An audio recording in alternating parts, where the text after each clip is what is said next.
in this university to make decisions he feels are in the best interest of the program during this season. He doesn't need to feel like he doesn't have ability to make changes that he sees fit to make. He is the head coach, and I want him to feel and know he's empowered in that role. With that, I'll let Josh make opening remarks, and then we'll take questions. The questions, at least for Josh, should only be easy questions. You guys know the drill. You don't get grilled on your first day, and we'll go from there. Josh? Yeah, we'll save the curveballs for Ren after I get done. So, first of all, I want to thank Ren. He's been absolutely incredible through this process with me, and very forthright on the communication and the process, and I had full trust in him from day one. You know, he put me in charge to try to keep everything together, keep everybody level-headed in a very hard, unfortunate circumstance. So first of all, I want to thank him, President Gee, for having the trust in me, Rob Alsop, Steve Urias, Natasha Oaks, all you guys that were on the board or the hiring committee, and you know, y'all put me through the ringer, just so you know. I mean, it was a stressful time period, and trying to manage all these things with my family behind my back, and I'd also like to thank them, my wife Brandy, my children here in attendance. They've been through a lot as well, and I want to thank them for everything they do, and you know, I know they got my back every day, so thank you all. 16 years ago, let me go back even further. 17 years ago, Coach Huggins hired me to be his GA. There was a change in coaching leadership at Kansas State, and Coach Huggins took me on, and he gave me a chance. A year later, my wife and I are packing up, headed to West Virginia, just for an opportunity. We want an opportunity in this business, and we had full faith in Coach Huggins, and he's gave me that opportunity, so I want to thank him and tell him how much I appreciate him and love him for giving me that opportunity. Now, since then, you know, we've you know, worked the way up the totem pole, so to speak, in this profession, but I've had patience with it. You know, when I first got here in Morgantown, West Virginia with my wife, they adopted me, the people adopted me, we got ingrained in the community, and it's just been a special, special time for us. And like you said, I had patience through the whole process of my career here, and it's paid off. And I think that's a lesson to all you young guys out there that, you know, don't jump ship just because you always see greener pastures. Things can work out in your favor if you're just loyal. So. All right. Good job. He didn't even need notes, so he'll be coming after my job next. All right, so questions for Coach and I. Go ahead, Greg. So, Josh, I don't think this is a curveball, but the first order of business for you is obviously to try to retain as much of your roster as possible. So just your message to them, I assume you've met with a lot of them, if not a majority. Just explain what's going on with trying to keep this thing intact. Well, I mean, these are 18 to 23-year-olds, so there's a lot of uncertainty in their life right now. There's a lot of options in their life. And the biggest message that I have and our staff has is, you know, we care about them. And we want them to know that, you know, we want to reassure them that this is a great place for them. And it is a great place for them. I don't want to hinder them in any way if they feel like they have another opportunity that would be better suited for them. And I'm going to give them that opportunity, and if they want to take a look at something else, that's fine. But I'm also going to say the message here, we got something special. We got a special group of individuals, we got a special administration, we got a special staff, and we can do something really, really neat here and turn this thing around and turn the page and keep the tradition alive of, you know, the Mountaineer culture. Josh, can you just kind of take us through the reorganization of the rest of the staff, what it's going to look like? We're not there yet. Ren and I have met a couple times on this, but you know, it's early. We're going to take a look at everybody in the program and their role, and figure out how we can do things better, how we can do things more efficient. But also, you know, we got some really good people in our program. really good people, and I want to bring the most, bring that out of them. And so I'm going to first evaluate everybody on our staff and figure out how they can fit in, and then we'll go from there. There's no promises, but we have really good people in place, and as much as possible, I'd like to retain them. I'm waiting on my offer to return to coaching. It's. I was going to say, I just wouldn't think it would be you. Steve's got that in the bag. 16 years is a long time to be an assistant, especially at one staff. Was it always your goal to be a head coach? Yeah, it's always been my goal. I've had opportunities over the years to step out and do different things, and I thought the synergy of the whole matter, if you show loyalty, if you show patience, it's always going to work out for you. I never felt the need to uproot my wife and my kids if I didn't need to.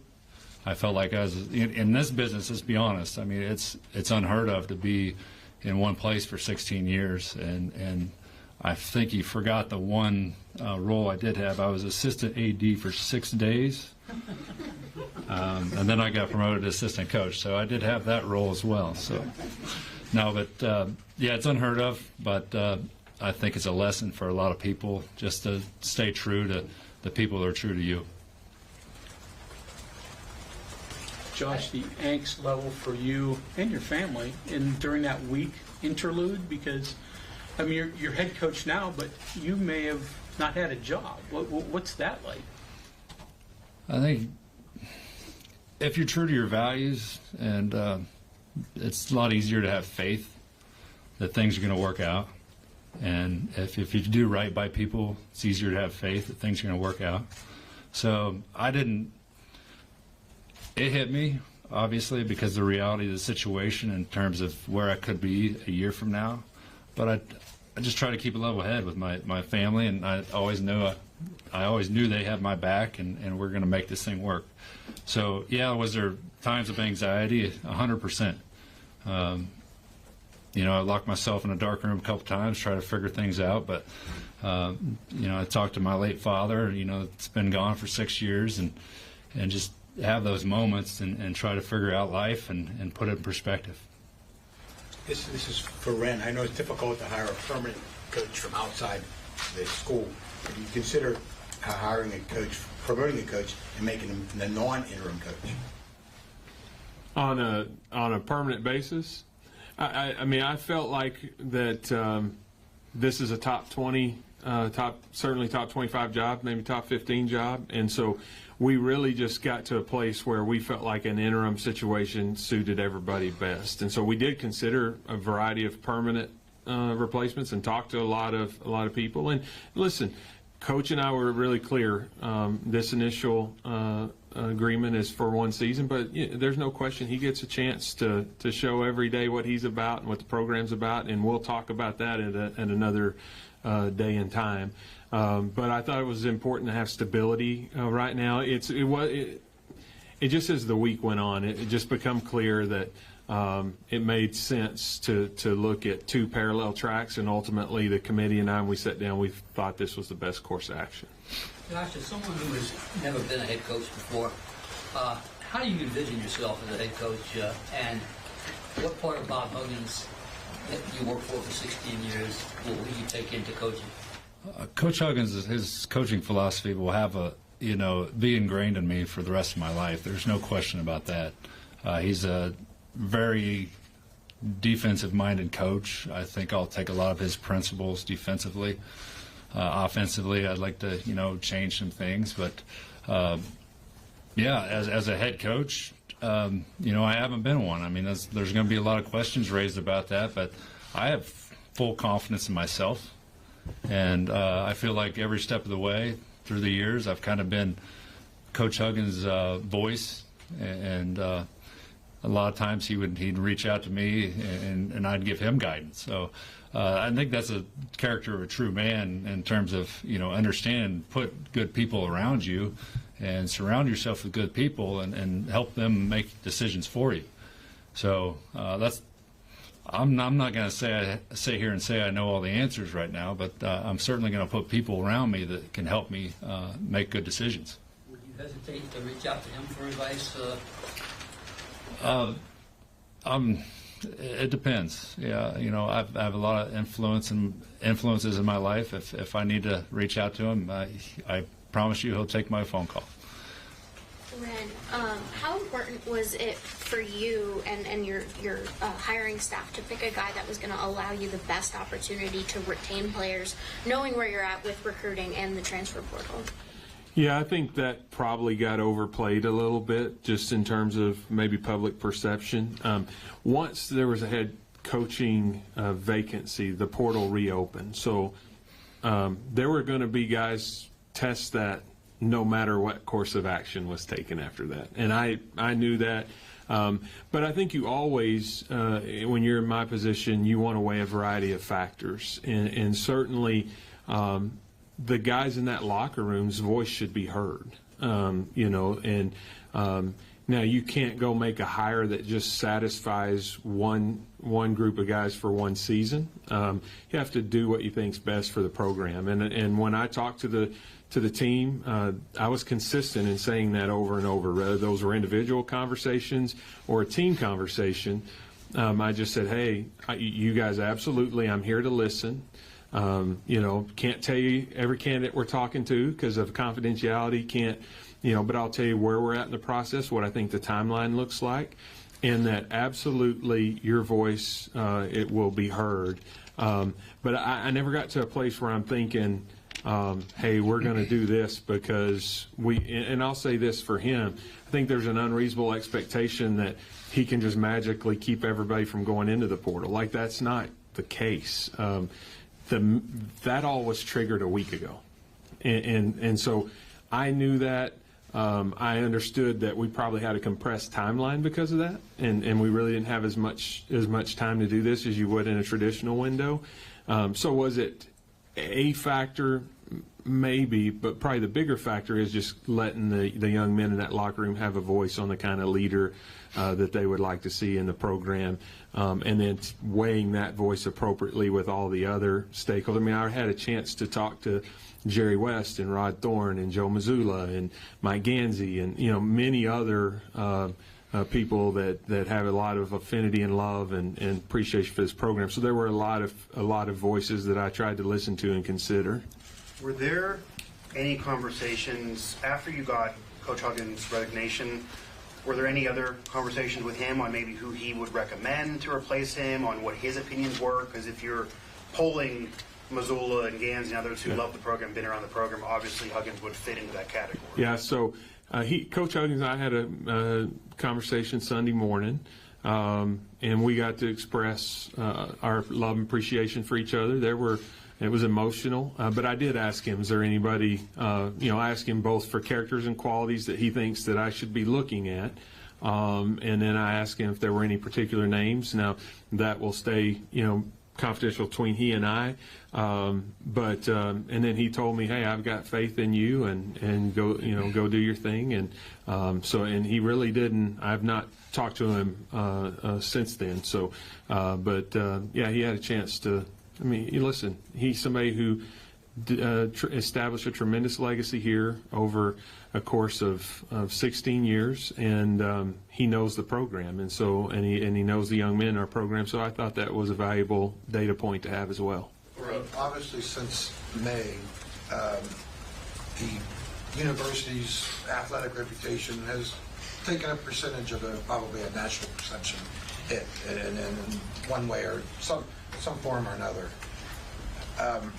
With that way of thinking, when you were going through certain candidates and names, did that perception, can we improve this? Will this hurt? How much did that come into play when we're looking at potential candidates?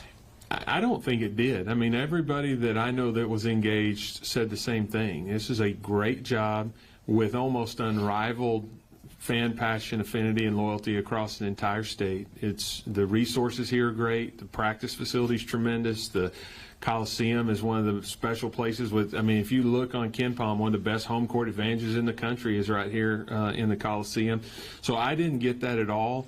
And I would say this, listen, every college athletic program has times where there's turmoil, and so I think those of us inside the industry probably don't weigh that as much as the general fan would in a way that I will tell you, I don't even know everything that's been written because I deleted all of my social media apps off my phone, and it was in Do Not Disturb for 4 days. And so I was just trying to stay true to what I believe in and how you do things and not let those kind of influence happen. But I think most of us inside the industry don't get too high or too low with that, because you just know, like, there's going to be periods of time. And what's happened the last couple of months is certainly been a time of turmoil, particularly for the men's basketball program, but it's still a special program with special support, and I think it's time for our fans to rally around and help this team have as much success as they can possibly have. Ren, from the day you got here, it's been busy, as an understatement. Can you talk a little bit about just you and what you've had to deal with? And this is just, has it been a rewarding job so far? It has. Listen, if you're going to cash those checks, you can't lament the job. So that's just what comes with it. But the people here have been tremendous. I've loved it here. Now, am I ready for some smoother waters to sail in? Of course. I'd love to see that, and I'm confident that we'll have those. But no, that's not been something that this is a special place, and I'm very fortunate to be here.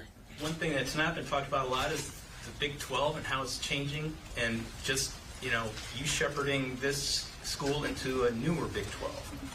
Yeah, and I'm excited about that. When you look at having Cincinnati in the league, that's going to create a great rivalry over time. It won't happen overnight, but and then UCF, we have a lot of alums and donors in Florida, so that's going to give a chance to connect with them, another Eastern-based team. But I'm excited about the future of the Big 12. I think we have a chance to if you just look this year at all the different sports, OU and Texas are certainly two of the more storied programs, but if you look at the success across a lot of the sports, they did extraordinarily well. So I think the future of the Big 12 is very bright and very good for WVU. And Josh, can you talk a little bit about, is there any stories you can tell us about him, about, Quirky, or just what your trust in him is, obviously, but... To be honest with you, Ren and I, we've had some short conversations before all this went down, but we really got to know each other through this process, and I have full faith in Ren in terms of his leadership. He's a very, very bright individual and keeps his head on straight. It's nice to be able to work with someone like that and feel a comfort level that the program's going in a very good direction. Ren, to John's point about, you feel like 2 or 3 years have been compressed into 7 months so far here? Kind of, but part of that's how much time I've spent with Urias. If you had spent that kind of time with Steve, it would feel that way too. Those are dog years. One of my favorite hobbies here in Morgantown is giving Steve a hard time, so nobody take that too literal. Listen, I always feel like I'm a person of faith. I think you're tested in seasons when you're supposed to be tested, my family's loved it here. If I had to pick job or family, which one to have problems with, I'd rather have the job, honestly. I was probably more nervous about the family's transition, and they're absolutely loving it. And so we fit in here, and we enjoy it very much. And so, listen, it's given us a chance. I've probably gotten to know, Coach Eilert and we got to know each other a lot better the last few days. And so times of turmoil give you an opportunity to kind of get a chance to see who you are, get a chance to see who the people around you are. For either one of you guys, maybe both of you guys, I think that you both mentioned Coach Huggins, your affinity for him, and things have changed, obviously, but what relationship do you all to see with him and maybe on YouTube with the program, whenever the time is right? I'll let Josh speak for his, because his time with Coach goes back a lot further.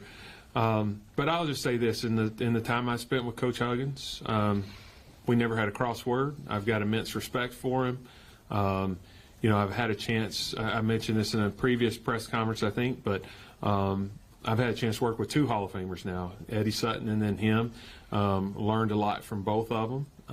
He certainly has done a tremendous amount for the university, for the basketball program, for cancer research, and a variety of other things.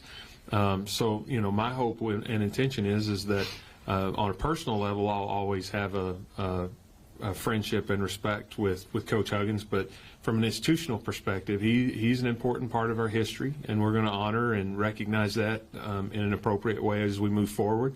The last couple of months is, I know not what he wanted to happen. Certainly isn't something that we wanted to happen, but it is what it is, and time has a way of healing all wounds. And I think as time goes along, there'll be more and more focus on all of the positive things that happened here during his time, and certainly what's happened the last few weeks will not impact my relationship with him, and I don't think it'll have much of an impact with the university's relationship with him. Coach? The first thing I think of is the conversation I had with him on Sunday morning. He gave me a call, and it was early, and he just sounded at peace. He really did. The fact that they named me the head coach, and the people in the program and the guys were just I was able to carry the torch, and he just sounded at peace. He talked about the day before, how many smallmouth bass he caught on the lake. So he's getting some time to reflect and do some things. I know he's got an extreme amount of remorse for what happened in the last month, and he owns those mistakes, and we're going to move on. Like he said, time heals all wounds, and there'll be time that we really take his legacy and his 16 years here, and we really celebrate that. So, I mean, he's been a huge influential part of my life, and that's not going to change. Ren, I got a couple of money questions for you. With Coach Huggins' resignation now in hand, does the school still plan to donate the $1 million to the Carew Center and the LGBTQ organizations that had been originally laid out prior to the resignation? Yes, it would be our intention to honor that. And then in terms of looking ahead, future hires, the school obviously is in the middle of, checking its own finances, so to speak, and difficult financial times. How much of a role will that play in searching for new head coaches? I think when you're leading an athletic program, you can't lead out of fear. You kind of have to be aggressive and put it all out there. And so, we wouldn't let, in this search or any others, the finances be a hindrance. We are not the most, from a population standpoint, we don't have the most people in a state. We're one of the lower populated states, but we command the attention of everybody in this state, and we have some great supporters. We've had people that have stepped up in the last few days to help us in a variety of ways, and I can't envision financial constraints being a factor in any of our coaching searches, because it's just too important to the state that the program represents the university and the state the right way. Ren, now, I know you're not going to go into in-depth conversation with candidates and things like that. But you're still going to ask me, aren't you? Well, I'm going to ask something similar. You did mention talking to Coach Missoula, and you were open during the women's search about opinions on certain candidates and things like that. So just because fans are bringing this up, there were rumors that Coach Beilein was somebody that the program talked with, and maybe he would return. Obviously, was at West Virginia before Michigan. He would be a different path with his Hall of Fame stature and being even older than Coach Huggins.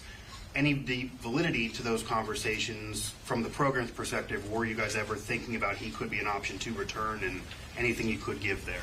Yeah, I'll say this. If there was a name that people come up with that obviously is a Hall of Fame caliber coach, and the question is, I wonder if they called. Yes, we called them all, just about. So we tried to exhaust the list, because I think you got a responsibility to do that when you have a job open. And people that think, oh, you've got to rush this. No, this is a top 20 job, and we have to do our due diligence and get through a process. And that's what we did. I did have a chance early on to talk to Coach Beeline. That's another person who is unbelievable credentials, who spent time here, who knows college basketball, knows the state.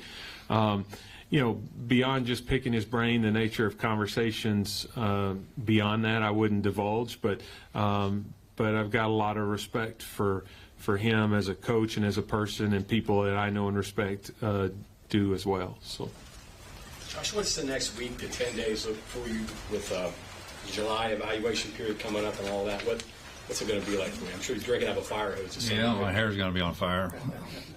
We're going to take it day by day. We're not going to try to get ahead of ourselves. I mean, first and foremost, we got to solidify our roster. Guys are taking their opportunity to feel out the situation, and I feel like now that we're building a new foundation, I think some of that stuff will calm down.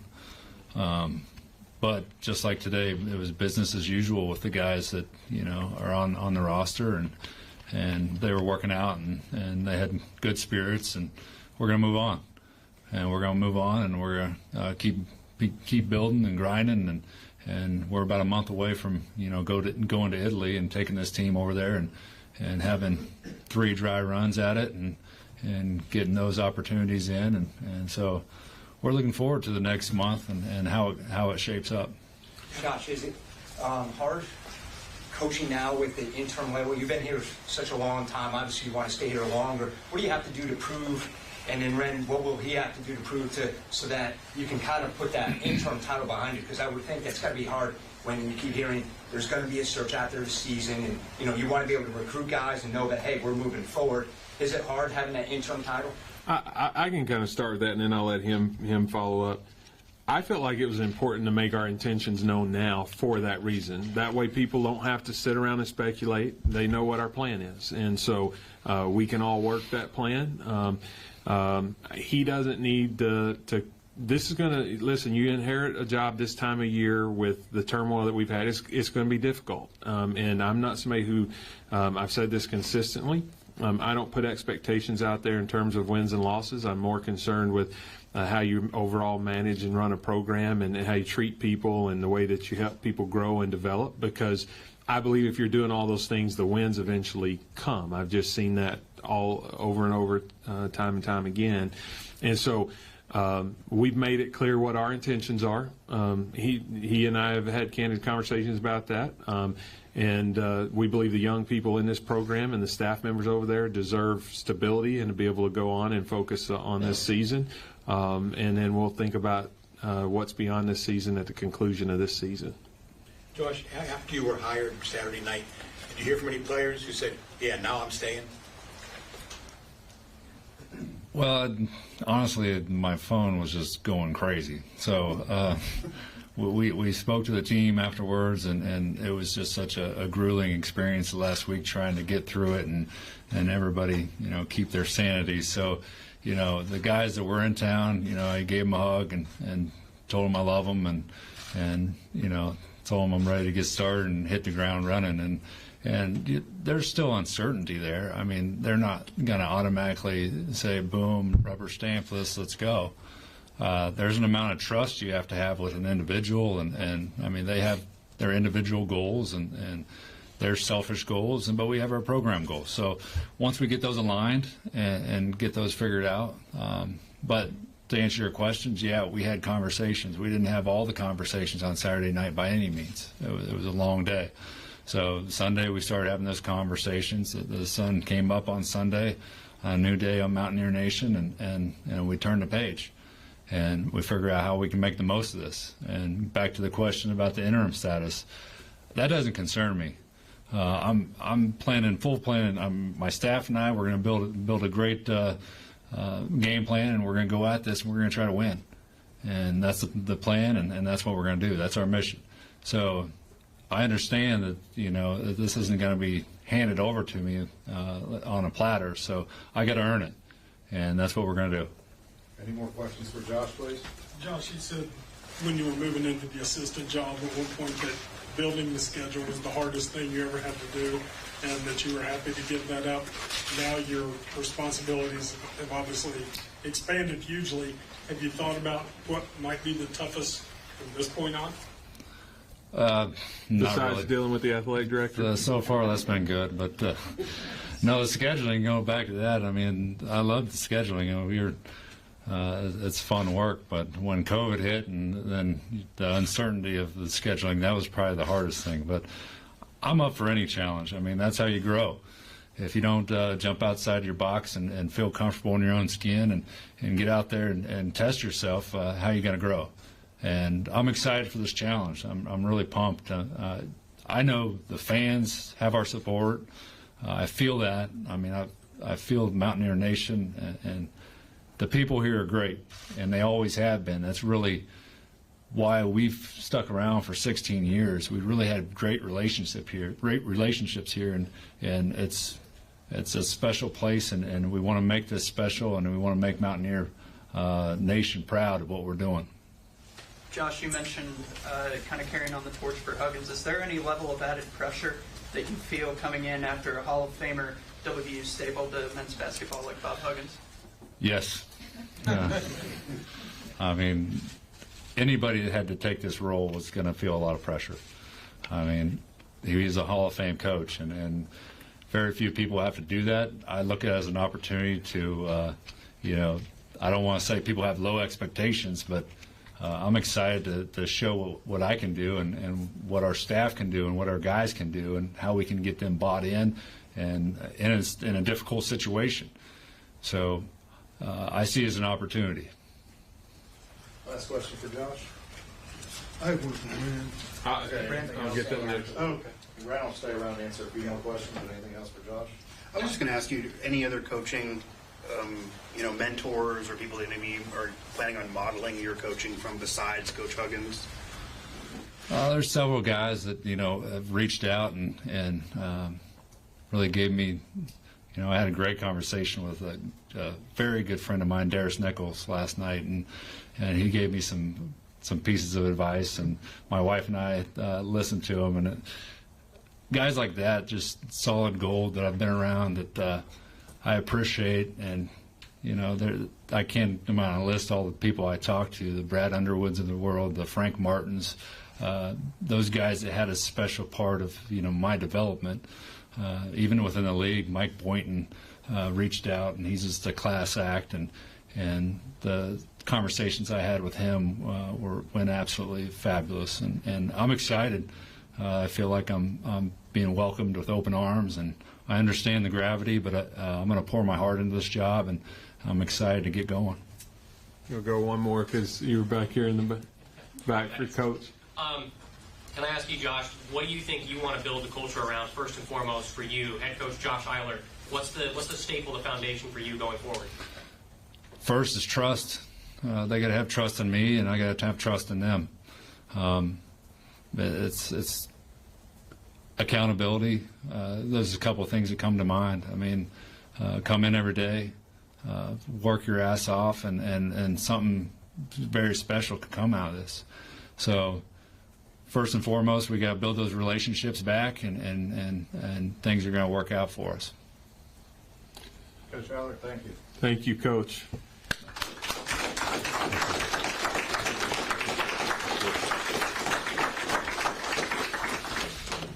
Members of the media, Ren is going to stay and visit with you all a little bit longer.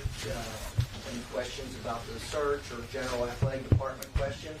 He will use this time midsummer to spend some time with you and update you on what you'd like to talk about. So, if you have a deadline or something you have to do and you bail on me, I won't take that personally. So Greg Hunter, why don't you go right ahead? Well, I mean, I know that in 7 months you didn't plan on this, but you never thought of, I didn't sign up for this, this is not what I wanted. How'd your attitude go with all that? You addressed it a little bit. Yeah, I've not regretted coming here, not one day. I love it here. The people here have treated me great, and so when I was evaluating the job, my real concern was Heather and I were both born in Oklahoma. We'd been living in Texas. We were within 3 hours of all of our family there. And so I was like, how is my family going to adjust to making the move? They've done outstanding. The job is the job. And when I coached, I used to always say, hey, you always have that one game a year that no matter what you do as a coach, you're going to win it because the shots are falling, your guys are just in the right place to intercept the pass, and and you're going to have that one game of the year, no matter what you do as a coach, you're going to lose it because it's the other team's game of the year where everything falls their way. And so, like, we've had a lot of turmoil these first few months, but I also understand it's not because anything's wrong with WVU. This is a great job, great fan passion. We have resources. We have a great institution. We command the presence of the state, and I'm excited in the new Big 12 about where we're positioned, our ability to compete. And I love the people here. I love the culture here, and I'm very thankful and grateful to have the job and to be here. And last thing I'll say is when I got the job at North Texas, one of our donors, a guy named Don Walsworth, from Missouri, where I'd been deputy, sent me a crystal frog. And so I called him. I was like, thanks, I guess. Like, I don't know, what this is about, because I thought, well, maybe he thinks I went to TCU. And he goes, you know what that means, don't you? And I said, no. He said, when you're a leader, you can't look backwards. And what can a frog not do? Can't hop backwards. It can only go forwards. And so I've carried that frog with me. Now, my daughter, when she was about 4, broke one of the legs off. So now it's a 3-legged frog. I don't know how that changed its hopping, but it's in my office now, and I don't look back at things like that. I try to only look ahead and look forward. And but I will tell you that I'm grateful to be here and have not had one day of regret. Now, I've had days that were difficult days on the job, but that comes with jobs like this. If you're going to be in a leadership position, you got to be prepared for those. Ren, you said you spoke with Bob Huggins on Sunday. Just to be clear, that was a Sunday after he resigned? Yes. Did you reach out to him, or did he reach out to you? How did that work? I believe that I reached out to him, but that's such a blur, I don't remember exactly. But he was over at his office, and I just said, hey, I'd like to come over and visit with you for a little bit. And he and I huddled up for a few minutes just and shared a few moments. I mean, Saturday was a really hard day. And so, that Sunday was a time for he and I to kind of decompress, and we gave each other a hug and got a chance to spend a few moments together. And sort of along those lines, have you or anyone at the university in any way, shape, or form said to Coach, hey, we kind of just need you maybe to stay away for a year or something? No, I don't think I would ever say, hey, you need to stay away. I mean, I think when you have somebody like that who the fans love and who's passionate, that's not the right course of action. My only encouragement to him was to get healthy. And I think with Josh being our interim coach, I know that he cares a lot for Josh, and so he won't want to do anything but support Josh. And part of supporting Josh is letting Josh lead and coach and not feel like there's this legend looking over your shoulder. And so I don't think that anybody will have to have a conversation with him about that. He's coached a long time, and he understands that, and he wants Josh to be successful. But no, there hasn't been any, nor would there be any request for me to, for any kind of period like that. And when you were talking to some of the coaches, some of the roadblocks, the timing, What was it about the timing that made it such a huge roadblock for them to consider Washington? I think it's probably twofold. One is, for the same reason this has been so hard for our kids, they would send their program into turmoil because of the time of the year, right? And you know, young people, I mean, summer school's already started, you know, and so they're in classes, and that makes it more difficult. And then, you know, on the flip side, basically once Saturday happened, our kids have 30 days to go and see what else. And so having to inherit a roster and build a roster, and you're only going to do 1 year kids or 2 year kids, you know, like it makes it more complicated. So there were some people that was a factor that probably would prevent them from having serious discussions. There's probably others who would have still taken the job, but made it clear the timing was. I mean, I don't know if we're the first to do a search this time of the year since there's been NIL and portal and the rule that the portal reopens for 30 days, but we'd have to be one of one or two if there has been any others. Well, Charlotte just did it, and they went through a process pretty similar to ours. They were open for a little over a week and ended up going with an interim. When you were looking for a head coach, was it looking for an interim always, or were you looking for a permanent solution? We were doing both.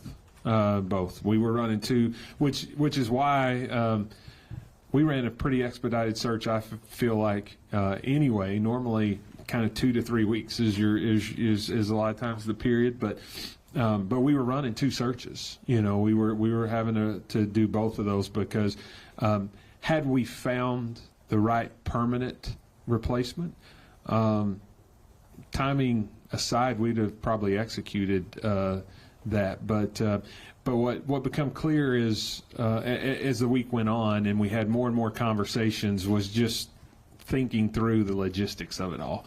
That was going to be tough, and so that's when we started running kind of two parallel tracks. You mentioned believing this is a top 20, top 25 job in general, and talking about the timing.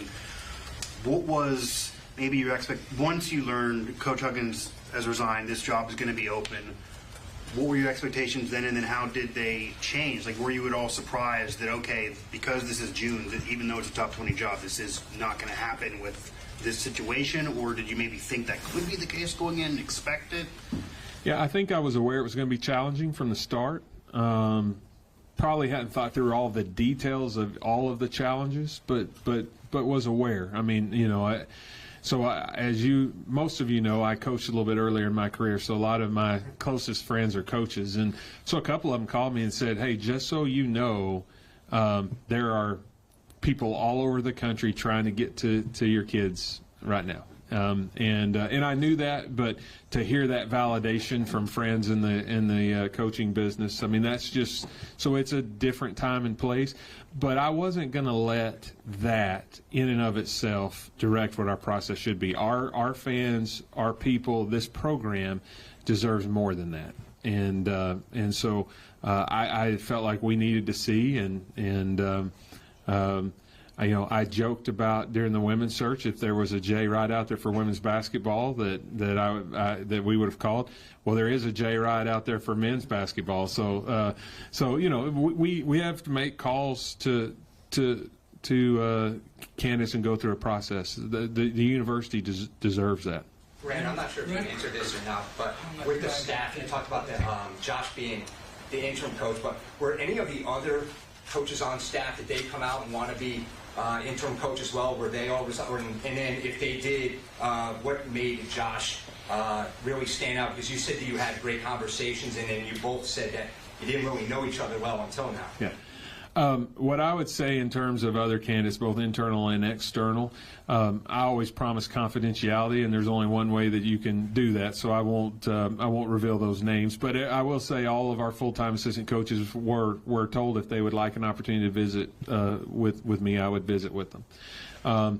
I think with Josh, it was just Steve and I visited with all of the particular people in that program. It was clear that he had had a lot of role in organizing the program, and so it was clear everybody's respect for him, and the way that he operated with honesty and integrity and trust, and he's right. Like, I talked to him almost every day since this happened. And there were days where I didn't have much of an update for him. I just said, you just need to trust me, and you're going to get a chance to talk to me and let me get through this. And just every day he really impressed us. Coach Huggins resigned on Saturday, whenever it was. Any financial ties, all financial ties broken, or are there any deals going to be talked about, or anything like that? He resigned, and so his employment was over effective that day. There was no severance or anything like that. Ren, Josh talked about just hearing from different people to kind of give him advice on what happened here. Your situations you mentioned so unique. Have you had your peers call him, like, just, hey, what was that like? Or, I mean, because you can't really reach out and say, hey, what did you do in this situation? Just in that community, what have the conversations been like? I've had probably a couple dozen AD friends that have just texted me and said, hey, you guys were dealt a really difficult hand, and you played it probably about as good as you could. And some want to gather up kind of after this postmortem, like we do a lot of times, and just say, hey, walk me through what you were dealing with in process, because you never know when that could be you. And this is something that we're all dealing with that's fairly new with all of the particular ingredients that went into this one. And so, there has been a lot of very kind texts from colleagues around the country. Can you share what you might share with them? What you might have learned about this? I think where I got to midweek in terms of just trying to shut out the influences and get through the process, what happens is there's so much turmoil that you want to make sure that all stakeholders feel like they're being heard. And, I always say in college athletics, you have donors, not owners. And so, but donor, you have to have donors to make it work. And so, and if somebody's given of their time, talent, and treasure, you want them to feel like they have an outlet to express themselves. And then there were people that I wanted to reach out to. I mentioned some of those names earlier together at Vice. But once we got to kind of midweek, I kind of had to shut that down because it was becoming a little bit of distraction. You answer one phone call and there's 3 more that's been made to you. You answer one text and you got 8 in your inbox. And so when I say I turned Do Not Disturb on so I wouldn't be tempted to be distracted, I turned Do Not Disturb on my phone and just tried to focus in and get through the process, because I knew a week was about all we were going to have to get this done. So, and we were kind of working off that timeline. There's been a lot of love and admiration, respect for Huggins expressed today. So, and you mentioned you'd love to see him healthy. Is there any thought, would you like to see an opportunity where fans could show their appreciation for him, maybe on a game day, or he could go out on a higher note? Absolutely. We haven't probably got far enough along to discuss the particulars of that, but we have already talked about ways that we could potentially have him back to honor him at some point, and undoubtedly that will happen. And I think that will be a time of celebrating a legacy and remembering the good times together. Having gone through this process already, if the situation arises in 9 months from now, where you have to go out and find a permanent guy, if that comes up, do you feel like this situation has kind of given you maybe a head start towards what that process may be like? For sure. In April or Yeah, and that's why even once we got to midweek and I said we started running parallel tracks, we continue to run parallel tracks because I never saw it as wasted motion or time. It wasn't, one process wasn't delaying the other, and I saw it really as work that we could, be invested in into the bank for the future. So, yes, sir. You mentioned the search firm. Will you just pick up with that again on this next process when that happens, because you do have that time invested? And how much does what they come back to you with, I'm assuming, more on the national scene, influence what you're looking at? I think they're great in helping to, if nothing else, manage all the phone calls. So coaching searches in general, you have candidates reaching out to you, agents reaching out to you, and then their network of friends reaching out to you. So if you name a head coach in Power 5 college basketball, there's a good chance I got a call from them this week recommending somebody. And so you know, search firms are great to just play traffic cop a little bit because it just can be overwhelming. And then they get you good information and real information. And when you talk about fit, they can have those conversations to determine, like, you know, one of the things I tell every candidate here, if you're a coach who doesn't want to be in the spotlight, don't come here, because there is no option if you're the football or basketball coach at West Virginia University. You're in the spotlight. I mean, I drive, you know, 3 hours from here and stop at a convenience store and somebody will say, welcome to West Virginia. So, like, there is no hiding in this state from this job. You are on the clock anytime that you're out. And so some people can handle that, but candidly, some can. I mean, you've seen coaches who went from a job where there wasn't a whole lot of attention and spotlight, and they go to one, and all of a sudden they really struggle with it. So those are the kind of things that search firms can help with, because you don't want, as the AD, to be spending time with somebody who clearly can't handle something like that, and they can make those calls and be helping. So it's just they cut a lot of time off the process, because otherwise you're doing that all that entire volume all by yourself, and they have a team of people, and many times they've already vetted some of those candidates and already know those answers. Who was the firm you used? Turnkey. Yeah. This is the same firm from the women's search, correct? No, women's was CSA, Collegiate Sports Associate. Turnkey did the search when I was hired. Okay, that's right, yeah. So if you didn't like that hire, you probably didn't like that search. I like them. I mean, Ren, in terms of go ahead. No, we'll go here and then. Meeting with players, you said you met with them. How often? Did you individually, as a group? How'd that go? So I met with them as a team Saturday before the ultimate resolution of that situation, just to kind of tell them where things were at. Then Sunday, Monday, I had Steve Urias meet with everybody in the program, not just the team, everybody in the program individually, and ask them a variety of questions.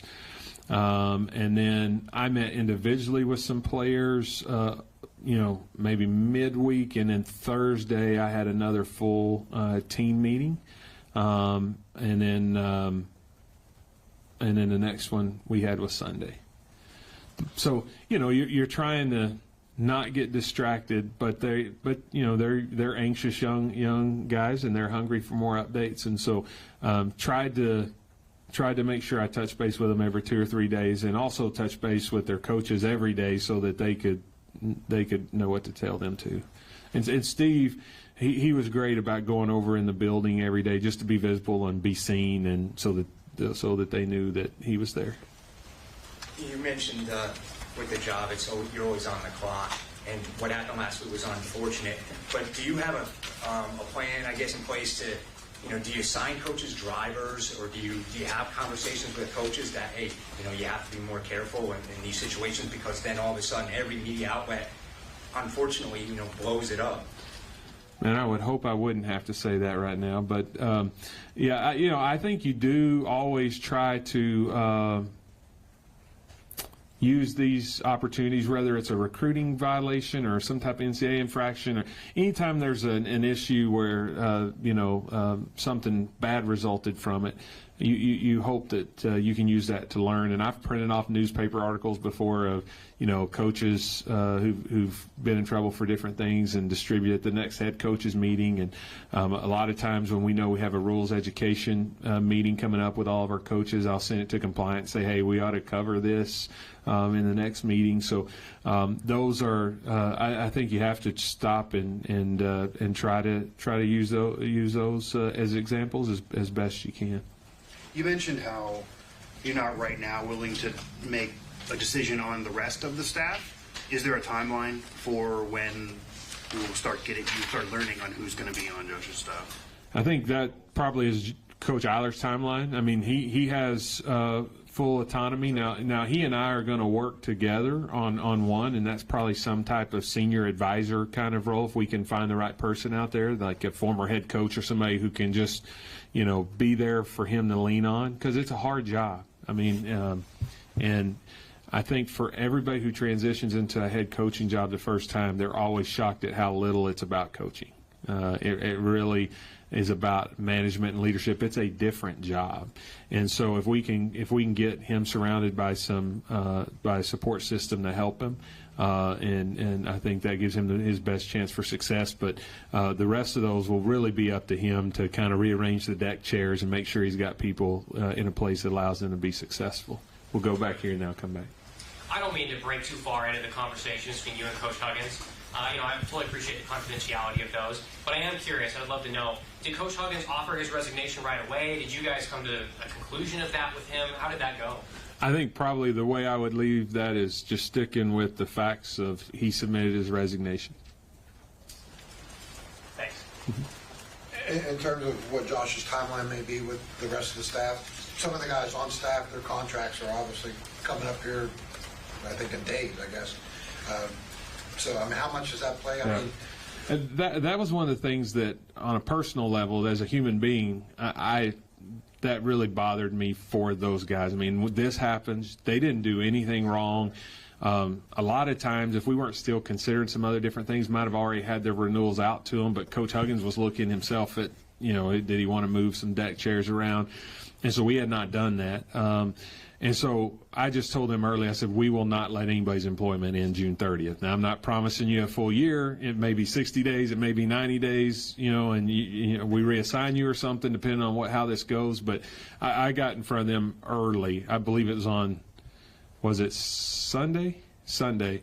And just said, hey, just so everybody knows, that's not going to happen. We would not treat people that way, especially people that have families and kids and that kind of stuff. You mentioned that there's a lot more that goes into determining a level of success than wins or losses. So how do you determine, I guess, how successful the year ahead is, factoring in all those other things? Yeah, I think when we do an evaluation on a coach, I always want to hear from academics. How are they in terms of making sure that the kids do what they're supposed to do academics? If the kids miss a tutoring appointment, how does the head coach react to it? Do they reinforce that? Is it discipline? Do they make excuses or say it's not that important? How are they in terms of pulling all the pieces together? Our nutritionists and our strength coaches and our sports medicine people, are they all kind of triaging and working on things together? That's how you really manage, you evaluate coaches, is do they take all of the pieces that go into recruiting, developing people first, and then players, valuing the individual and valuing their growth, do they do all those things well? And some do it well, and some don't do it as well. But most of the time, in my experience, if you're doing those things well, the wins may trail a little bit, but they come. And so it's more of a comprehensive 360 review from every aspect of the program. And do we feel like there's effective leadership and management at a level that would be expected of a top 20 program? can you share, obviously Josh's contract is going to be different with this. Can you share his contract details at all, financials or any details? Or? It is signed now, so we'll get that out soon. But basically, what we did is a 10-month contract for $1.5 million. Thought we need to be, he would have taken probably whatever we offered. I think the lowest Big 12 salary was around $2 million, and so we wanted to be, but we wanted to be fair to him. It's going to be a hard job, and we recognize that. So he can't afford some farm equipment if he decides to do that. Hey, Rick, can I ask you one thing off topic entirely? Mac Brown in North Carolina the other day made a statement that within 2-3 years we'll see athletes as employees of the universities. Can you see that happening? Do I think there could be some type of revenue share model or additional benefits? Yes. I think being employees would be pretty problematic. And when every student athlete that I've sat through and walked through what being an employee actually means, realize that it's worse for them. Yes. No, it's a worse situation for them. So I would be surprised if they're ever full employees. But there's a lot of things that we deal with now that would have surprised me 3 or 4 years ago. So I'm definitely not the Nostradamus of college athletics, because I wouldn't have predicted a lot of the things that we're dealing with. Hey, Ren, speaking of MAC, other MAC gets a higher ahead of your Mountaineer Athletic Club. Just where does that stand right now? There's obviously a lot going on. I know that. Yeah, it's been paused the last few days, but no, we're making progress on that. We've had some productive conversations. Generally, I'm not somebody who's like, hey, we have to have somebody who's one of us and been here. But I do think somebody who can be a quick study of WVU and West Virginia culture is really important, just because we've had so much turnover in the MAC. And so a lot of relationship equity lost there just with the turnover that's come. And, you know, a lot of people having to learn on the fly. So we would like to get that done sooner rather than later. But to be honest, about the time Steve and I were turning our focus to that, we had something else to manage. So what is that job like? It sounds like, I don't know, it's not like a coach, but you're running a lot of people who have to do different things. Maybe it's like a general manager, or even has that shifted over 3 or 4 years too? Yeah, I think leadership in the MAC is a complex role, because one, you have to develop great relationships, because there's certain donors that you've got to be able to see and grow and develop their affinity for the institution and get them to continue to invest and reinvest. Then you're managing a team full of people. And then, you know, when you look at, you have major gifts, and then you have the annual fund part of it. And the annual fund, to a certain degree, is a little more of database management, getting out solicitations, understanding when to get those and the time of the year and the ones that people respond to. And so all of those things are all go into it. So it's a very complex job, and much more complex than it probably was a few years ago, and it requires a certain experience and skill set to be effective doing it. Before we let Ren go, are there any other general athletic department questions? Can you repeat I think you said the salary, right? The year and the terms? Yeah, 10-month contract, and the total sum is $1.5 million. Can you repeat everything else you said? I'd make it up different this time.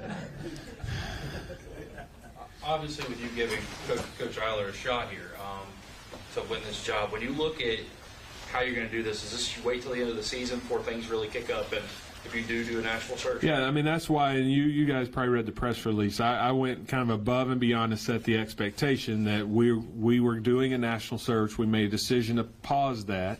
We will do it at the completion of the season. Now, he's going to get a shot every day, and this will be great experience for him no matter what happens, right? Like, and so I think he understands that, but I didn't want people speculating every day on, oh, well, that was a good win. Are they going to pull the interim off? Well, he lost that one. Like, no, he's got no shot, and so I felt like it was really important to put out what our expectation is.